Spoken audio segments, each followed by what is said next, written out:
Hey, how's it going? Okay. Boy, am I late getting started today. It's not even today anymore. It's now tomorrow. You know what? I just gotta face facts. I'm a flake. You're gonna get them when I make them. I can't guarantee a regular time. Nor do I want to. I'm perfectly fine with being flaky. I get here eventually. It's not a big deal. Okay. So, just trying to get set up here. I pulled 2 cards. First one I pulled was from the Shaman's Dream Oracle deck. And, you know what? I got started and something's bugging me. That's on pause. Okay, be right back. Okay, now, so yeah, pulled 1 card from the Shaman's Dream Oracle deck, and it was number 61, Whale Song, and the subtitle is Resonating.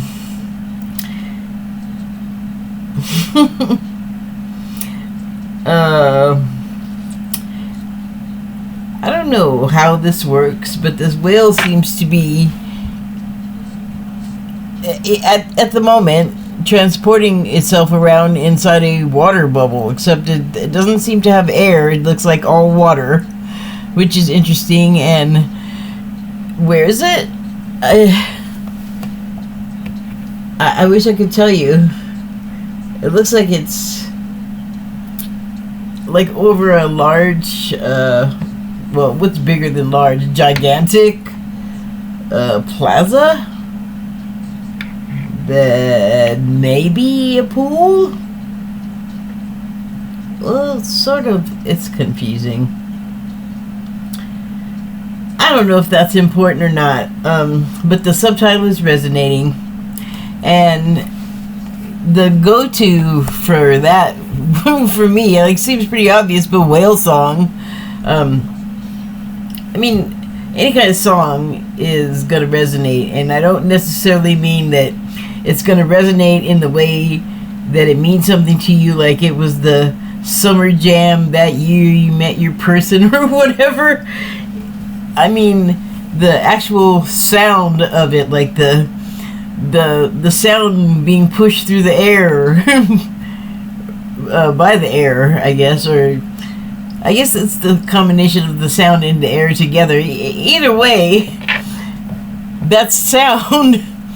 And so, yeah, I mean, it can resonate with you in kind of the same way as the other example. But,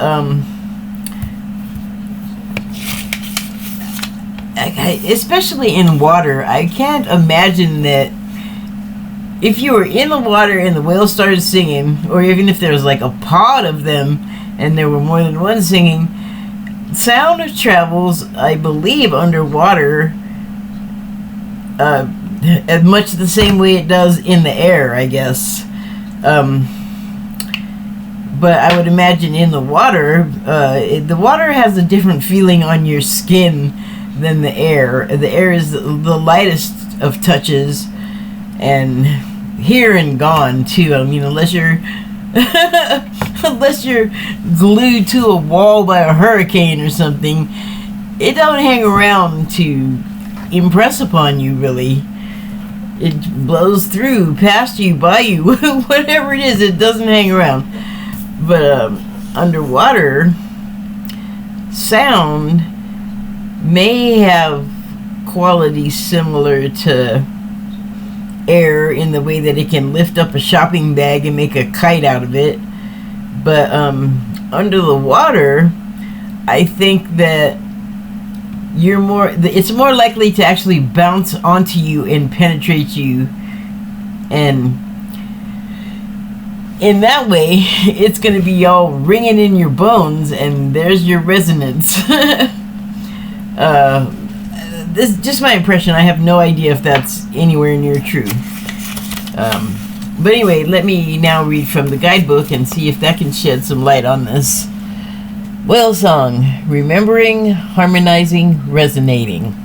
There are moments in life when you have a sense of deja vu, that you visited this place, these feelings, this person before, and you know that a new opportunity to dance has come around again.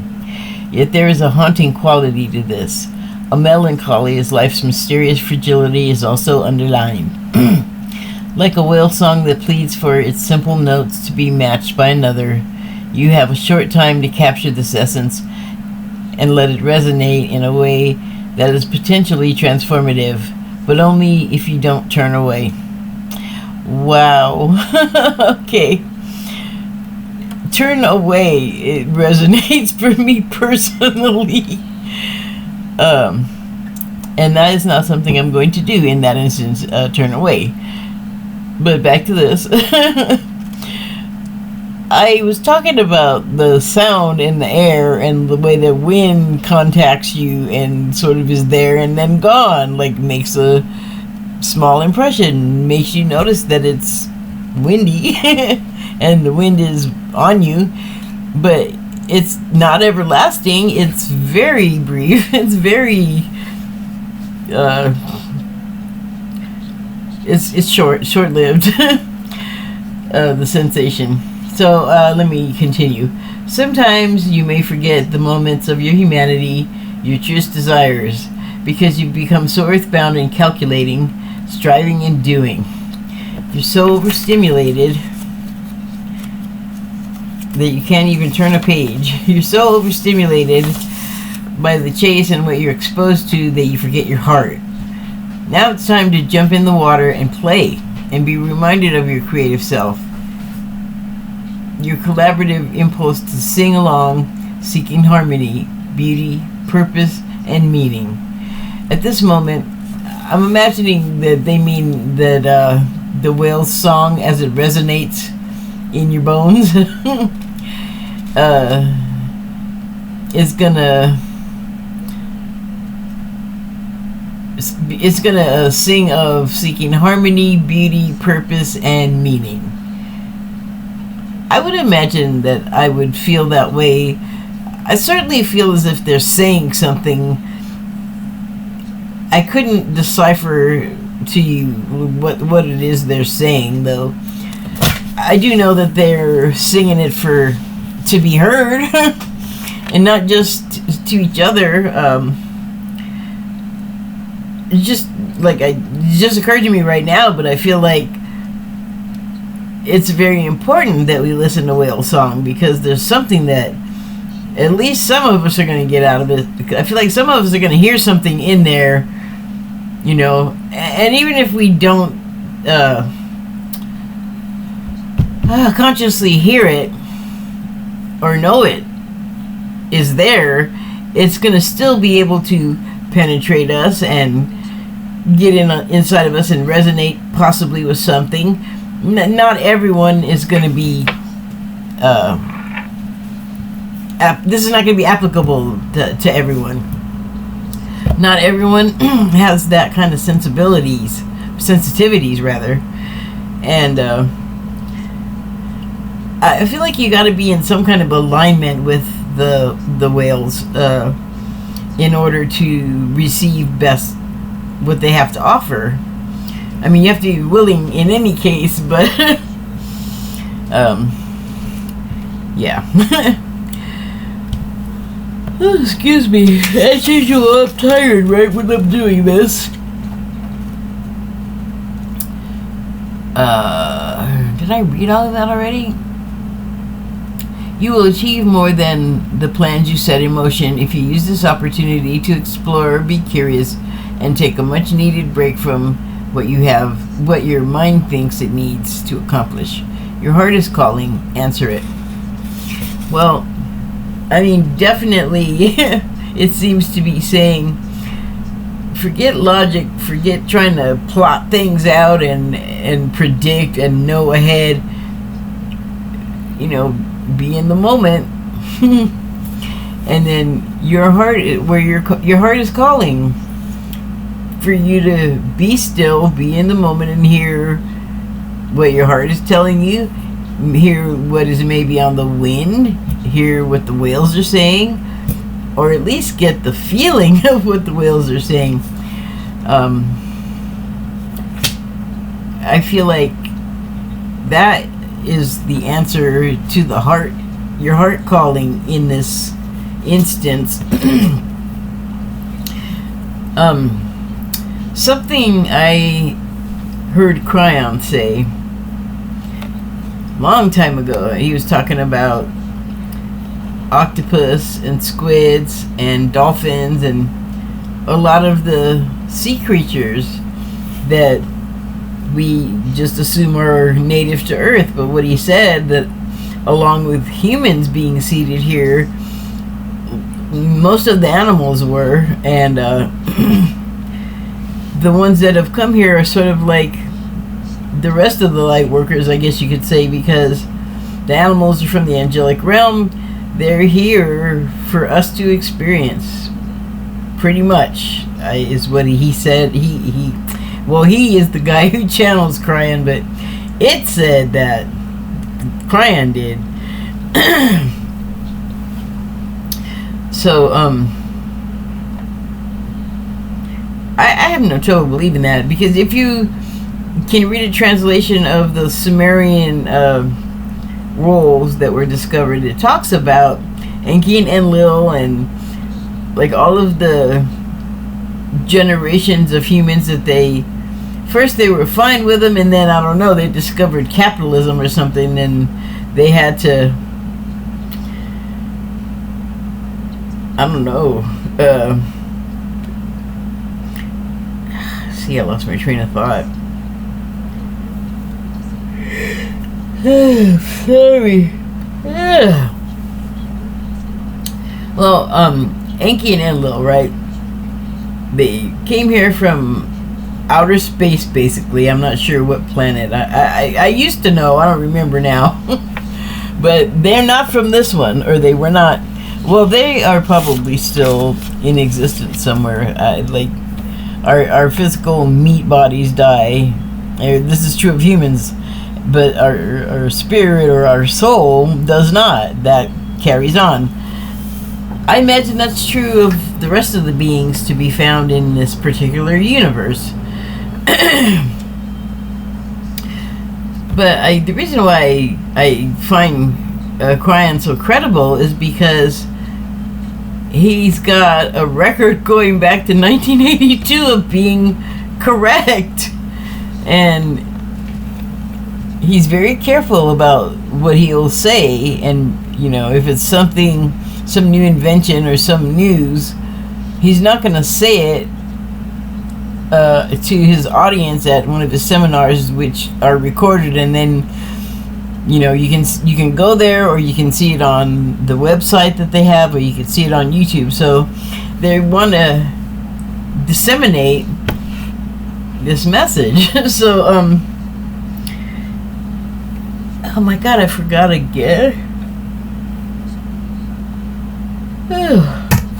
I'm just useless right now. Yeah, the Sumerian, I think the Dead Sea Scrolls actually is what where they found that information. But first the humans were fine, and then, like I said, the Enki and Enlil, or one of them, the good one, maybe didn't have to do with this, but he was the older one, I believe, and he did counsel the brother, and the brother further on down the line went like kind of loco. But anyway, like at the beginning, they were fine with the humans. They hung out with them or whatever. Like, everybody was coexisting, from what I understand. And then the brothers, the God brothers, decided they want more. And they wanted other people to do it, and then they could reap the profits, just like capitalism. So they did that, except the humans at the time, which were not evolved from anything here, okay? They were seeded, like I said, with a bunch of other stuff. And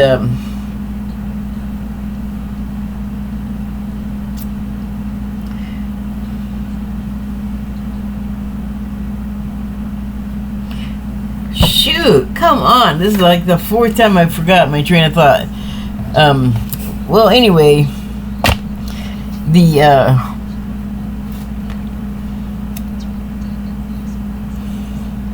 brothers began to want the humans to do more, like maybe more jobs and faster at it even, and you know, eat less, drink less liquid, you know, be less of a thing that we have to, you know, tend and care about.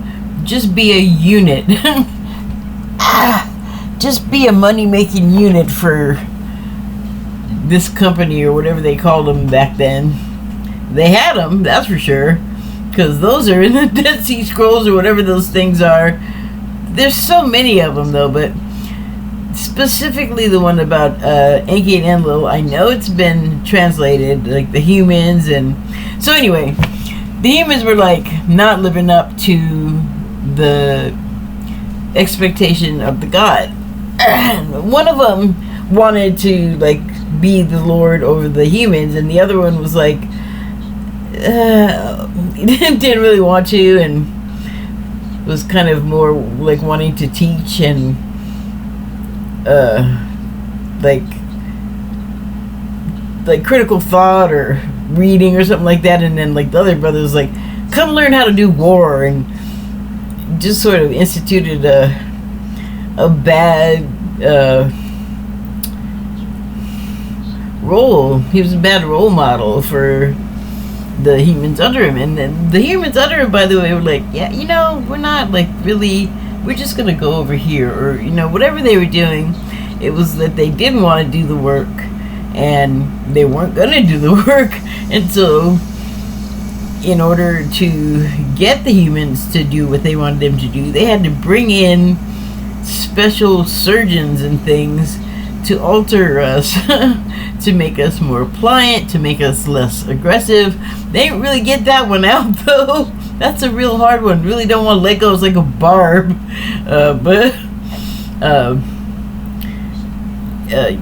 You know, like, I guess we were, I don't know, rebellious. We were just more like apathetic, I think. And the more they tried to force us to do stuff, the more apathetic we became, which apparently turned into us just not doing a damn thing at all. And so a lot of peoples, a lot of communities would not like that. They'd be like, get up and go do some work. But it's like, if all of the work is finished, then get off my back. I don't know how I got there. I lost track somewhere when I was talking, and I don't even know what I said actually. Which is kind of scary. But oh, the brothers, right? So yeah, they couldn't get the humans to do exactly what they wanted, and the humans were, I think they were so like non-combative resistant that it drove the god brother crazy, which farther down the line, I think there's even something where he says himself, I got kind of messed up there, I need to step back. If I remember correctly, it seems like that's a real memory. But back to the human time. So when they realized that they couldn't get the humans to do what they wanted them to do, they called in help of various kinds. And I know the genetic masters of the universe, like in Star Wars, they're like the creatures with the long necks and the, you know, they're white, and they're the geneticists. I can't remember what they're called. They're in like Bad Batch, and the Empire, they took over their planet laboratory and like basically kidnapped the head scientists, and either the rest escaped or were taken prisoner or worse. But they just ended up with those two that were like the heads scientists anyway, to the new Imperial Palace, I guess. And one of them was off working somewhere, I guess. And does that even matter? No, I'm going off into something that don't even matter. Anyway, the ones that they called in the story were not these ones from the Star Wars thing that I almost launched into. They were mantis people. So they're like the ones that are who I guess the universe calls on for that particular expertise. And they were here doing procedures, I guess, on the humans, and I guess they had to do it a bunch of times. Like, it just wouldn't take. And then finally it did, but I mean, look how we ended up. Can you imagine? Wow, if we were not messed with, well, what would we even be like? Would we be way more intelligent? I don't know. Would we be like super dumber? I don't know. I don't even know really what we were like when we first, well, actually, did they bring us here? I don't know. I don't think the God Brothers brought us here, the humans. I think maybe the Palladians might have done that. And then I don't know how the God Brothers horned in. It's been a long time since I read about this stuff, and boy, I don't even know if I could find it today because they scrub so much off the internet. Like, much of the stuff that I've seen in the past that I go looking for, not even from what I'm talking about is like I was looking at this stuff like in 2015, and then in that closer to now, in current era, a lot of the stuff that I've looked at, even like from 2 years ago, if it's like woke or controversial in some way, they scrubbed it.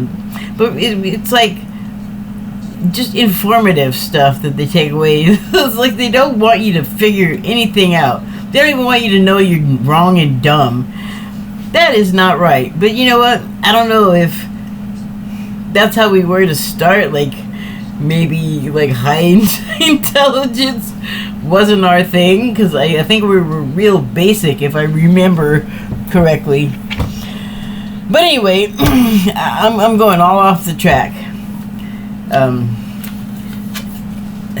These were also sea creatures, many of them, also here for really the benefit of creating the world as it is. Like, everything that's here and everything on it is here and where it is for some kind of reason, and we can maybe live there amongst them or be from someplace else completely across the world and then go there and like make a life there because we like it so much, or just go visit and hang out for a minute and leave. But what the heck was I talking about there? I keep branching off and then I forget what I'm talking about. It's terrible. Something about the God Brothers and that. Oh yes, how intelligent were we before we were messed with at all is what I wonder, because we did function. I guess we were hunter-gatherers, and we were also happy, from what I understand, when then these people had to come along and mess with us. And why? Proto-capitalism.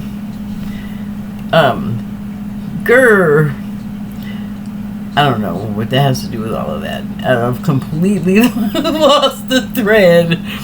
I'm gonna look at the other card that I pulled from the Wild Unknown Animal Spirit deck and see if I can rein some stuff back in.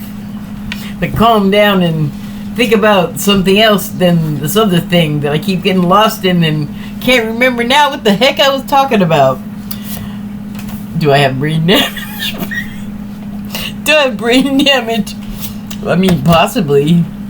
I know when I was a kid, I walked right into somebody taking a big old swing with a baseball bat and connected right with my head at the end of that swing and went down for the count. So, delayed reaction maybe? I don't know. Anyway, the card I pulled from the Animal Spirit deck was deer.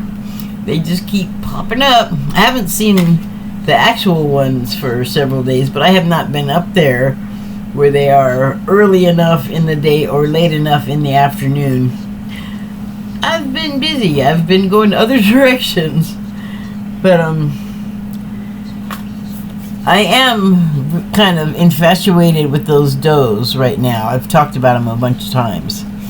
And I'm really happy to see them on here. And I'm still seeing them all over the place. Like I said, I think yesterday or the day before, I just keep seeing antlered animals. And the deers I've been seeing in reality, the antler guys, there must be some. Because like I was saying before, there's fawns.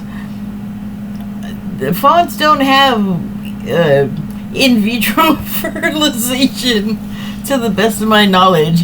They're not captive, they're wild, so where are the bucks? I keep wondering that. I guess I should look it up, because the question keeps arising and I keep seeing deer. There must be something I'm supposed to know about deer. Herd animals, generally passive. Let me read what the book says. Loving, intuitive, graceful. The mother. The deer represents the feminine aspects of earth energy. Well, that tracks. This energy is available to all creatures, regardless of gender, but it is especially potent in new parents. During the first few days, they are fully present, nurturing and calm. Their inner beauty radiates, and a sense of grace calms the room. A deer personality affects others in this way, drawing them toward a quiet tenderness. Oh. Well, I intoned that all wrong. A deer personality affects others in this way. Affects others in this way. In this way. How is that?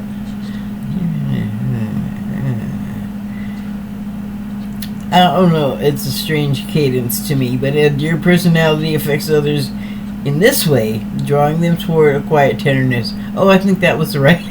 I got it! The deer card may appear when a birth or celebration of new life draws near, or when a situation calls for absolute gentleness and compassion. When in balance, receptive, compassionate, nurturing. When out of balance, concerned, protective. To bring into balance, nature, children. I don't think children can get anywhere near these wild does. I'm surprised they let me get so near, but it's probably because I brought them food. No judgment. They probably need the food because I know that they cut down, like, I don't even know how to define the amount of area, but it was a fairly large space, at least. Oh god,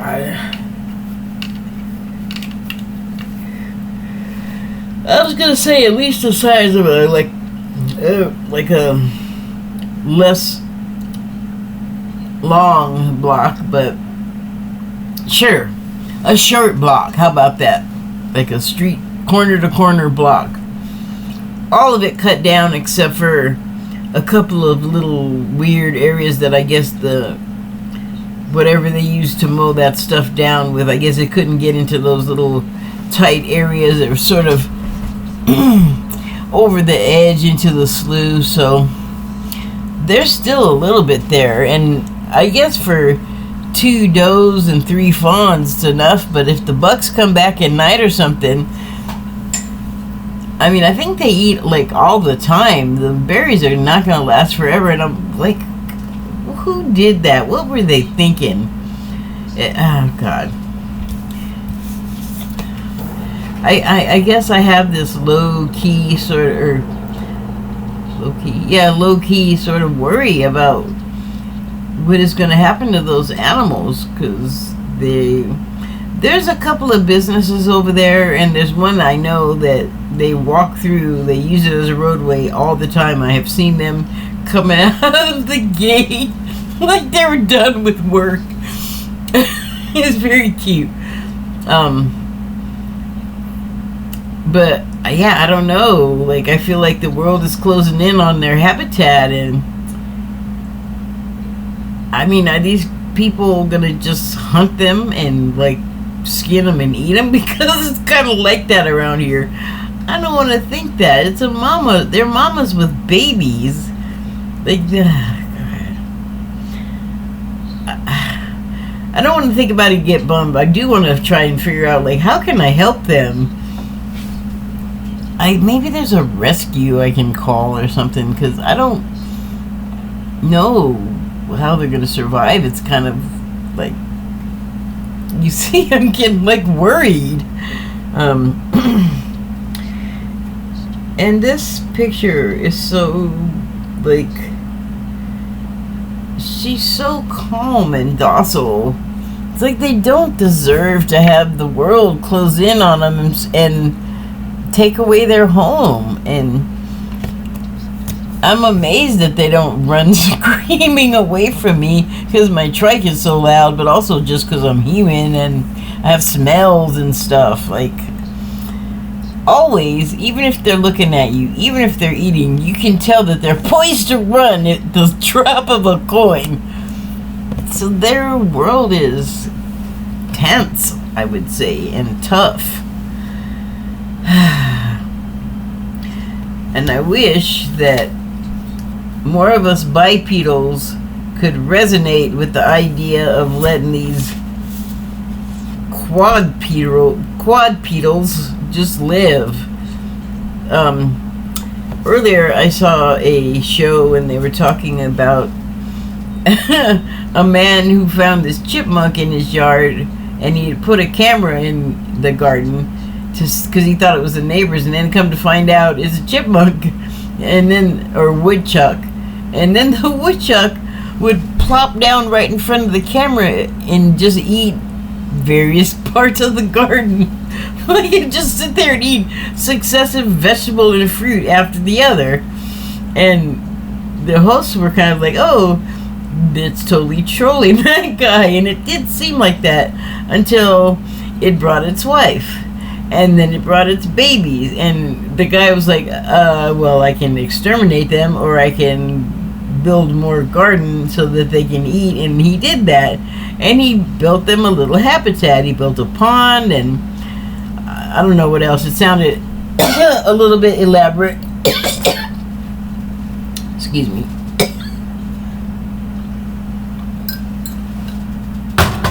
But, you know, he took them wood chunks, and made sawdust.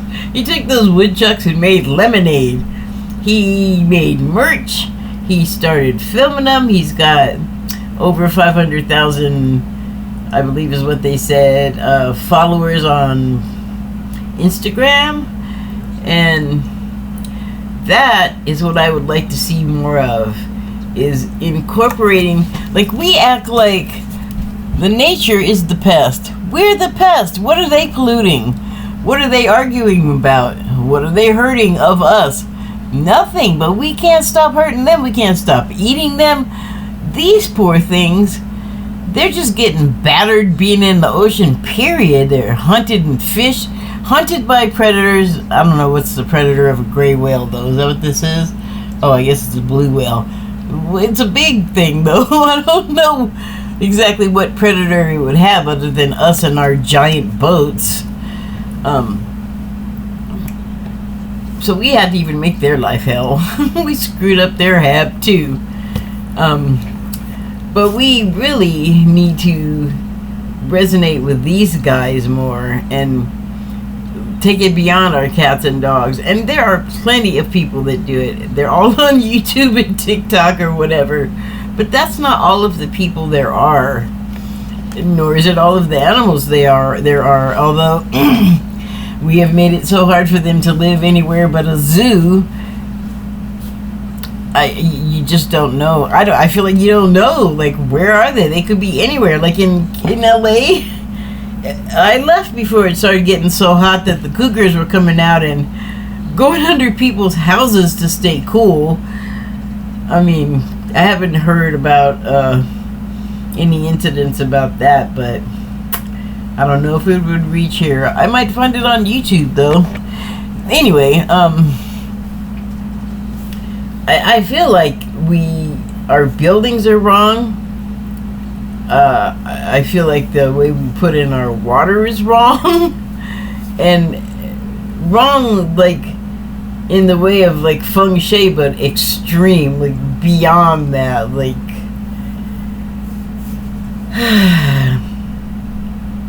We're just not in touch with the world we live in. I mean, the natural world, which we're actually more a part of right now than we are our silicon and electricity friends. We made that may change in the not so distant future, but as of right now, we're still pretty biological. And the further we get away from where we came from, meaning the planet and the animals and plants that actually sustain us, then what do you think is going to happen? Can you do that simple math? Like, we got to maintain some of the stuff that we're destroying because it's stuff we need to stay alive. Is that hard to understand? I'm not a scientist. I don't think I was very complicated about it. That is my feeling, though. I just feel so protective, especially of bees, because I have gotten an association with them, and now I'm all attached to them and worried about them, but somebody's got to. I would imagine that business that they just go walking through has some level of concern for them. I don't know if they feed them or what, but I definitely saw them that day. I saw them coming out of the gate, just walk past work guys out there talking and hauling wood back and forth, and the deers are just strolling through, like, and the people are just like, whatever, it's usual. I'm glad you're so easy with them, but you know, you guys got buildings, build them a shelter. I don't know, man. I just want to help. I just want to help the little animals. And oh, these guys, the whales. Well, I just saw some not great stuff that happens to whales in the ocean, and I kind of don't want to totally relive it, but I don't know. Look it up if you care. There was I guess I was thinking of this show that was about illegal overfishing. I'm not sure where I saw the whale. It was a still photo. It was a whale that it got hung up in like the screw, the propeller, whatever you call it on the boat. I don't know. But the boat was so big, like it was many times bigger than the whale, which I didn't even consider. Like, I know that planes land on them and take off from them, and I know planes are pretty big. I've actually been to a plane museum here down the road. So the types of planes that they were talking about, they were not like stealth bombers or anything like that. They were, you know, fighter planes, but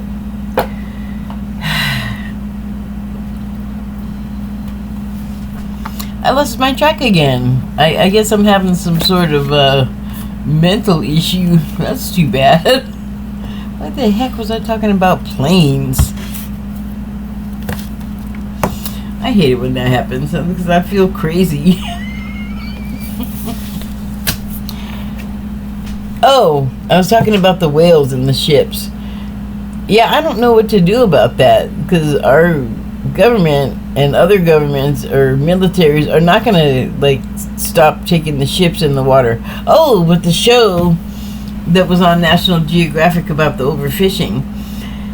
Yeah, they are the ones doing it. In the show, they were Asians, like Chinese and Taiwanese, like I guess that sort of area, Hong Kong. And they were basically like a mob operation. They were kidnapping people, people were getting murdered, people were basically slaves working on these ships. And it was sort of like what they did with Saudi, with all those people they imported from like Bangladesh, I think, that just wanted to work, and then they confiscated their passports and they couldn't leave, and it's like 1,000 degrees and they live in squalor, like too many people to a room, and you know, they want to send money home, and I don't think they get that much. So then once they send it home, then they're like out of money. It just sounded like a bad situation. And I feel like that may be the case for who the hell was I talking about? I wish I could tell you. Yeah, I don't know, man. I feel like we're just doing wrong by nature, or doing wrong to it, and ignoring our connection to it, and that includes animals. But the overfishing, it's capitalism. That's all. The whole reason they're doing it, and forcing people to work, and I think also withholding passports that they collected. It was just a really abusive, violent situation. And I don't know whatever came of it, because I saw, I think, one season of that show, and then it just disappeared and never came back. I love it when that happens. But I did search for it afterward, and there's stuff in print that you can find where the story continues with the same guy, so it's not a total loss, I guess. But hey, good luck finding that. That might be scrubbed too. Is it time for me to go yet? It's time for me to go yet. Well, this feels like that was all scattered and all over the place, but maybe that was just the tone. Because when everybody's not resonating together, the tone is kind of funky. Thank you, and good night. Oh, not a touchscreen. Still not a touchscreen. Dang it.